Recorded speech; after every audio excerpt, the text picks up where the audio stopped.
মাত্র ১.৫ ঘন্টা সময় নির্ধারণ করে দিবে এতদিনের পরিশ্রম, এতদিন তুমি যে পরিশ্রমটা করছো। আজকে ঢাকা বিশ্ববিদ্যালয়ের পরীক্ষা হচ্ছে কলা সামাজিক বিজ্ঞান অনুষদে। এখন এই ১.৫ ঘন্টা সময় যারা প্রপারলি ইউজ করতে পারবে তারাই কিন্তু আলটিমেটলি সাকসেস হবে।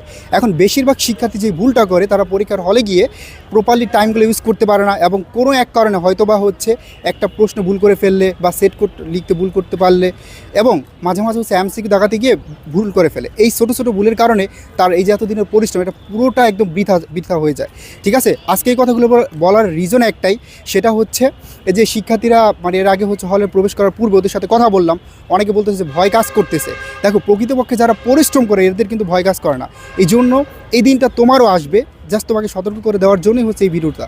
তো আমি জাস্ট এতটুকু বলতে চাই, তুমি যদি হচ্ছে নেক্সট ইয়ারে যেহেতু পরীক্ষা দিবা, তার মানে অবশ্যই তোমার নিজেকে এখন থেকে হচ্ছে প্রিপেয়ার করতে হবে।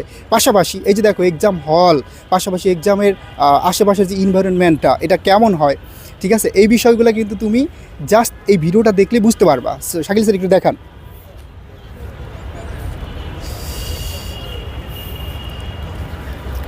ওকে, তো আশা করি হচ্ছে তোমরা নিজেকে এখন থেকেই ঢাকা বিশ্ববিদ্যালয় তৈরি করো, ছোটো করে পড়াশোনা স্টার্ট করো।